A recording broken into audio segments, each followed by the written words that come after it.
Od nového roka prichádza zmena, ktorá sa dotkne každého, kto jazdí služobným autom. Nové pravidlá zásadne menia spôsob, akým firmy plánujú a financujú svoj vozový park. Odpočet DPH sa znižuje, vlastníctvo aut zdražie a administratíva narastie. Firmy preto čoraz častejšie hľadajú flexibilnejšie formy mobility. Také, ktoré im prinesú predvídateľné náklady a daňovú istotu. Aj o tom bude dnešný biznis. Vítajte. Mojím hosťom je Juraj Šulhaň, generálny riaditeľ Avis a Payless Car Rental Slovensko. Vítajte u nás, pekný deň. Pekný deň, dobrý deň. Začnime teda od podstaty. Čo sa od 1. januára 2026 mení v oblasti odpočtu DPH pri služobných autách? Posledná novela, respektíve zmena zákona, je veľmi dramatická, čo sa týka dopadu na automobily a obstaranie automobilov. Mení sa predovšetkým to, že podľa nového znenia zákona bude dôležité dokladovať účel jazdy za tým účelom, aby ste si mohli uplatniť odpočet DPH vo výške 100%, ktorý poznáme aj dneska pri platcoch DPH. Avšak ponovom bude skutočne dôležité ten účel vedieť dokladovať od prvej po poslednú jazdu. Ak to nebudete vedieť zdokladovať, tak nárok na odpočet DPH v polovici nemáte, čiže prídete o 50% DPH. Ktoré skupiny podnikateľov túto zmenu pocítia najviac? Budú to primárne veľké firmy, alebo to budú skôr menší podnikatelia, prípadne živnostníci, ktorí to auto používajú aj na súkromné účely? Naprieč asi všetkými sférami bude ten dopad veľký, pretože skutočne veľké firmy tu nebudú nejakým spôsobom hľadať žiadne špekulácie a tak, ako sa to auto využíva, tak to budú aj priznávať. Na druhej strane je tu množstvo menších firiem a živnostníkov, ktorí častokrát kupovali na jednoosobové, dvojosobové soročky tých vozidel viacero a tú DPH-čku odpisovali, tak tam ten dopad bude asi najväčší práve s ohľadom na to, že veľakrát majú tie sídla spoločnosti na adrese aj kde bývajú a v zásade toto bude pre ten možno daňový úrad, ktorý bude vykonávať práve nejakú tú kontrolu ako no-go. Tým pádom aj to, keď si dajú GPS-ko do vozidla, nebude dostatočný nejaký možnosť, na základe ktorej tú DPH-čku 100% by odpísali. Takže z môjho pohľadu generálne dopad bude na všetkých ľudí, aj firmy. Dá sa vôbec vyčísliť, o aké sumy môžu tie firmy prísť, ak sa teda rozhodnú kúpiť auto po 1. januári? Ak si povieme a dáme si príklad nejakého 25 000 auta, budem hovoriť z DPH, tak DPH-čka pri takomto vozidle je niekde okolo 4 000. Ak by si teda odpočítali ju celú, berte to tak, že ak ju teda neodpočítate, polovica z toho je okolo 2 000 eur, o ktoré prídete. A netreba zabudnúť, že takisto tá časť DPH, ktorú neodpočítate, tak takisto nebude daňovo uznateľným nákladom, čiže treba ju ešte dodaniť tú časť ďalšími 21%. V praxi summa sumarum máte dopad neodpočítania DPH niekde na úrovni 13,7%. Čiže nie je to vôbec málo peňazí, aj s ohľadom na to, že za posledné 3-4 roky vozidlá zdražili o 30-40%. Takže auto sa stáva nie že luxusným tovarom, ono už tým luxusným tovarom je. Na základe toho, čo hovoríte, dá sa povedať, že vlastníctvo služobných aut sa stáva pre firmy menej výhodné? Či už z pohľadu financií, alebo aj z pohľadu administratívy? Z pohľadu financií, ak sa rozprávame o nejakom cash flow, to znamená, koľko každý mesiac platím za vozidlo, tak určite to ten dopad veľký má, pretože ak ste vozidlo kúpili a tú DPH-čku ste odpísali vo výške 100%, tak dostali ste naspäť 23%. Teraz, ak od toho dostanete iba polovicu a ste naozaj nejaká väčšia firma, ktorá tých vozidel má veľa, tak podľa toho musíte nastaviť aj celý ten cash flow.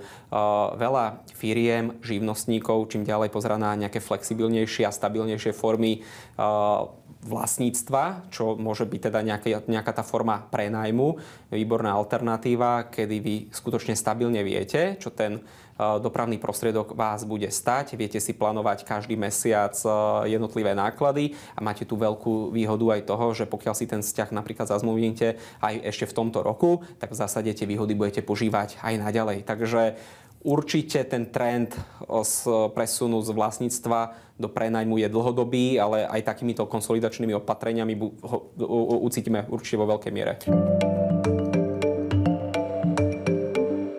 Často hovoríte o pojme mobilita ako služba. Čo si majú pod tým firmy predstaviť v praxi? Ak ste dneska firma, ktorá kupovala vozidla a zaraďovala ich do majetku, tak okrem toho, že ste na začiatku obehávali nejakých predajcov vozidel, kde ste sa snažili vyjednať čo najlepšie ceny, museli ste tie vozidlá prihlásiť, zabezpečiť prezutie, servis, kúpiť diaľničnú známku a proste je to rada ďalších povinností. A tá mobilita ako služba je, že vy dostanete celý tento balík, čo som ja povedal, zahrnutý v jednej mesačnej splátke, najmä za auto, a tým pádom vy ste odbremenení od akejkoľvek administratívy. Prečo tento trend ide aj dopredu, je firmy čím ďalej viac musia konsolidovať s ohľadom na všetky dane a novinky teda, ktoré sa zavádzajú, a tým pádom aj firmy, ktoré zamestnávali nejakých fleetových manažerov a teda viacero osôb, lebo tá starostlivosť o ten vozový park bola naozaj náročná, tak takýmto spôsobom to celé outsourcujú a v zásade majú stabilné splátky a postaraného auta. V čom sa tento koncept mobility ako služby odlišuje od toho klasického leasingu, na aký boli firmy doteraz zvyknuté? Keď si auta brali firmy na leasing, drvia väčšiny sa stávali vlastníkom toho vozidla a akurát tak ako pri iných úverových produktoch splácali to auto a na konci dňa boli jeho vlastníkom, pričom tá starostlivosť o to auto prebiehala rovnako. Boli tam určité možno aj výhody, ktoré za tým tie firmy videli, že poskytli tomu zamestnancovi následne vo forme benefitu odkup toho vozidla. Ale ja to trošku premostím možno k tej službe, ktorú dneska my vnímame ako nejaký dlhodobý nájom alebo operatívny leasing. Tam takisto, keď sa dohodnete na začiatku s tou leasingovou službou, že si to vozidlo chcete odkúpiť, môžete si odkúpiť, ale jedna veľká výhoda je to, že keď si vy aj auto zoberiete do nejakého dlhodobého nájmu, a teraz či sme živnostník, fyzická osoba, právnická osoba, toto vozidlo, ktoré máte vo forme nájmu, nejde do úverového registra, čiže nejakým spôsobom sa vám neobvedzujú, nezvyšuje sa vám nejaká vaša úverová zaangažovanosť, takže toto je jeden veľký benefit. A keď ste teda firma, ktorá potrebuje plánovať reálne aj ten cash flow a pozerá sa fakt, že dlhodobo na nejaký veľký počet vozidiel, nezaťažuje vaše capexy, je to prevádzkový operatívny náklad, tým pádom aj tá firma vyzerá tak stabilnejšie, efektívnejšie. Ak chce mať teda firma aj naďalej možnosť 100% odpočtu DPH, aké podmienky bude musieť ponovom splniť? Tá jedna hlavná zásada je viesť si elektronické záznamy, kde sa vozidlo pohybovalo, kto ho šoferoval, kde jazda začala, kde skončila, a musí deklarovať, že všetky tieto jazdy boli reálne využité na služobné účely. Tu je jeden teda prvý problém a preto hovoríme, keď aj o tej mobilite ako službe, my sa dneska na to pozeráme tak, že všetky vozidla vybavujeme našimi zariadeniami GPS, kde už automaticky budeme zákazníkom túto službu poskytovať, vrátane teda knihy jazd, a potom už je len na nich, akým spôsobom tie reálne jazdy vykonávajú. Druhá vec, ktorú samozrejme viete spraviť, je, že tá splátka za auto nie je celá len za auto, ale je za auto a za nejaké pridružené služby, a toto je niečo, s čím takisto budeme vedieť tomu zákazníkovi výjsť v ústrety. A možno tu by som len dodal aj tú vec, ktorú si dneska ľudia možno nepredstavujú, že nie je to len o obstaraní toho vozidla, kde neodpíšu tú DPH 50%, ale je to o všetkých tých sprievodných nákladoch. To znamená pohonné hmoty, servisné náklady, pneumatiky a tak ďalej. To znamená, aj keď to nie je priamo v zákone, ale v dôvodovej správe to je tak napísané, neuplatní si to ten podnikateľ pláca DPH ani na toto. Takže čím ďalej to auto bude predražené, preto tá služba z pohľadu reálneho cashu, reálnej hotovosti bude zaujímavejšia. Vy ste to už naznačili, ale ako sa na tieto legislatívne zmeny pripravujete vy vo vašej spoločnosti? Ak sa nemýlim, tak ročne nakupujete približne 2000 aut, takže dotkne sa vás to tiež. Možno našťastie, alebo zákonodárca myslel na to, že my sme explicitne uvedení ako tí, ktorí tie auta reálne po obstaraní využívajú na podnikanie a na 100% teda služobné účely, takže my odpisujeme tú DPH 100%, čo aj pre nás znamená, že my potom vieme vlastne rozdeliť tú záťaž na zákazníkom v tom smere, že oni skutočne budú len splácať to auto postupne za jednotlivé služby a odpisy toho auta. Takže na nás ako taký dopad to má možno v tom, že práve čím ďalej, tým viac za nami zákazníci chodia a radia sa a rozmýšľajú, či si rýchlo zobrať teda nejaký ten prenom a začať teraz, ako teda namontovať to GPS, ako si vniesť tie knihy jazd a podobne. Takže my sa na to pripravujeme tak, že ten záujem je veľký a aby sme vedeli čo najviac ľudí do konca toho roka ešte obslúžiť.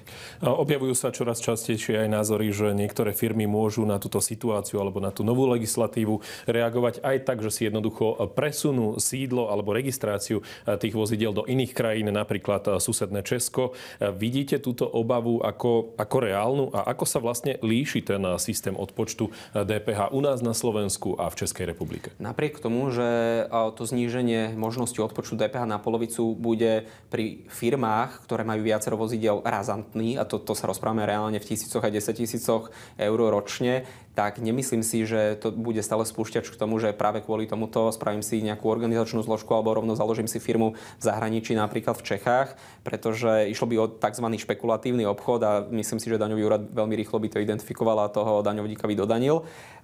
Takže neobávam sa toho. To skôr potom možno z nejakého širšieho spektra, keď firmy rozmýšľajú, že prečo by išli do zahraničia, tak by sa pozerali na určite viacero parametrov, nielen na vozidlách. A konec koncov to vidíte, že slovenské autá behajú v zahraničí, zahraničné špezetky behajú aj tu na. Čiže nemyslím si, že ten spúšťač bude. Máme otvorený trh, môžeme sa kdekoľvek pohybovať, ale takéto opatrenia a limitácie už vidíme aj konkrétne v Českej republike, ktorú ste spomínali. Ak si to zosumarizujeme, tak pre tých živnostníkov alebo pre tie firmy, aké konkrétne riešenia ponúkate? Mám na mysli tie, ktoré im pomôžu zvládnuť tento prechod bez nejakých väčších komplikácií. Tým, že mobilita ako služba znamená, že sa o zákazníka kompletne postaráme, to znamená, auto nakúpime čo najvýhodnejšie preňho a všetky tie služby, ktoré sú podružné, máme vytendrované v tisíckach, respektíve 1000 operácií sa tam deje každý mesiac, takže tá cena, ktorú on vo výsledne dosiahne, je skutočne nižšia, ako keby si to auto obstaral. A to už bola predtým, ako si mohol odpočítať tú DPH-čku. A to riešenie z našej strany je, že dostane pripravené auto na EŠPZ-kách, dostane ho s GPS zariadením a pokiaľ to auto bude vykonávať na služobné účely, tak bude mať enormnú úsporu na tom oproti tomu, keby musel niesť riziko toho, že príde za ním daňový úrad a teraz bude mu skúmať, či tie všetky jazdy boli v poriadku a sú teda služobné, alebo tam boli nejaké súkromné. Čiže skôr to vnímam tak, že už aj to riziko nejakým spôsobom, keď využije tú službu, ide trošku viacej za nami ako priamo za ním, že by ho teraz napadal a teraz vysvetľoval všetko. Takže je to riešenie, kde dostane všetko na mieru so všetkými službami, vie jazdiť okamžite a teraz nemusí plánovať nejaký veľký cashflow a schvaľovať si niekde nejaký leasing. Úplne na záver, aké odporúčanie by ste možno dali firmám, ktoré plánujú obnoviť svoj vozový park, na čo by mali myslieť už teraz? Máme október 2025. Celkovo na tom automobilovom trhu je obrovské ochladenie, takže myslím si, že dneska, pokiaľ si vozidlo chcú kúpiť do majetku, tak vedia si vyjednať veľmi pekné podmienky a zľavy. Druhá vec je, pokiaľ si uzatvoria aj nejaký operatívny leasing na tie 3-4 roky, tak to, čo dneska v zásade podpíšu, malo by sa ten režim s nimi viesť aj do budúcna. A určite nech sa pozerajú na to, aké majú tie autá CO2. Tie si budú držať dobré zostatkové hodnoty. Nech príliš možno sa nepozerajú len po elektrických vozidlách, lebo elektrické vozidlá stále majú tendencie výrazne rýchlejšieho stratu hodnoty. Takže keby som to veľmi zjednodušil, nech kúpia čo najlepšie, nech kúpia do konca roka, využijú to, že sa auta nepredávajú a budú požívať výhody, že odpísali DPH. Uzavrel Juraj Šulhaň, generálny riaditeľ Avis a Payless Car Rental Slovensko. Ďakujem pekne za rozhovor. Ďakujem za pozvanie.